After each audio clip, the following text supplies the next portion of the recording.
A reading from the book of Judges. Today is August 10th. Our reading from Judges is chapter 11. Jephthah, the Gileadite, was an able warrior who was the son of a prostitute.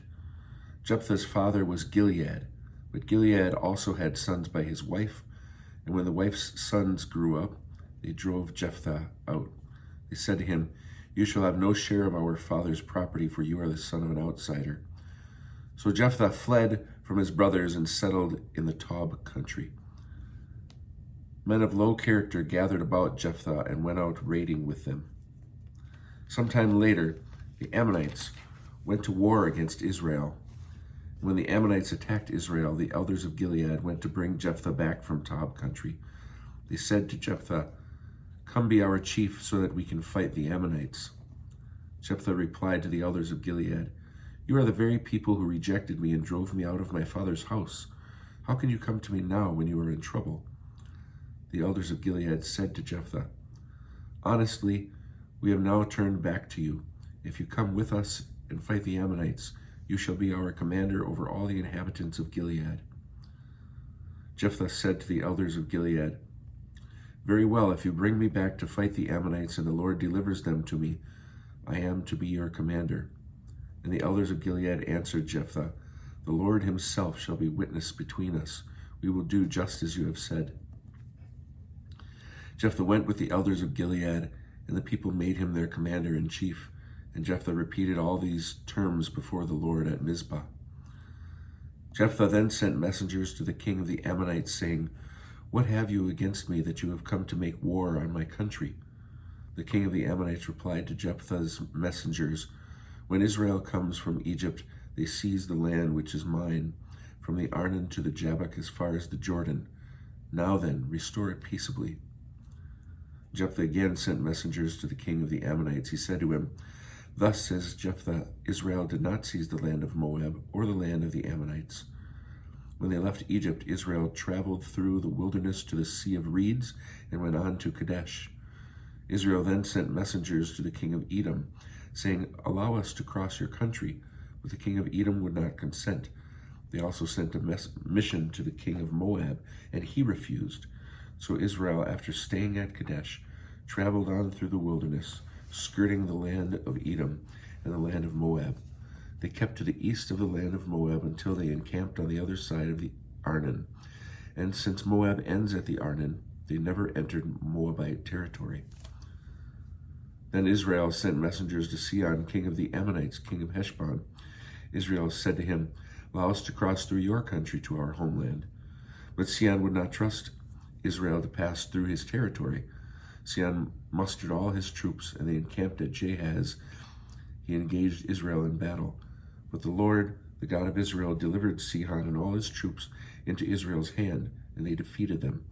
And Israel took possession of all the land of the Amorites, and the inhabitant of that land.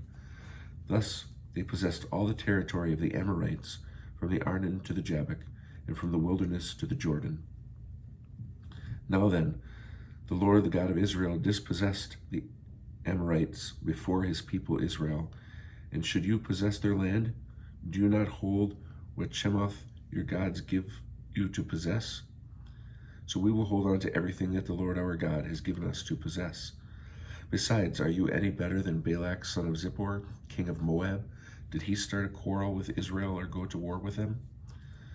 While Israel has been inhabiting Heshbon and its dependencies, and Aroer and its dependencies, and all the towns along the Arnon for 300 years, why have you not tried to recover them all this time?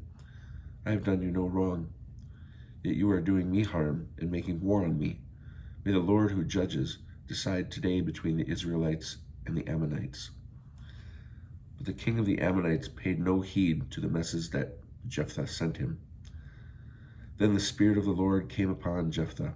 He marched through Gilead and Manasseh, passing Mizpah of Gilead, and from Mizpah of Gilead he crossed over to the Ammonites. And Jephthah made the following vow to the Lord: "If you deliver the Ammonites into my hands, then whatever comes out of the door of the house to meet me on my safe return from the Ammonites shall be the Lord's, and shall be offered by me as a burnt offering." Jephthah crossed over to the Ammonites, and he attacked them and the Lord delivered them into his hands. He utterly routed them from Aroer as far as Minnith, 20 towns, all the way to Abel Sharamim. So the Ammonites submitted to the Israelites. When Jephthah arrived at his home in Mizpah, there was his daughter coming out to meet him with timbrel and dance. She was only a child. He had no other son or daughter.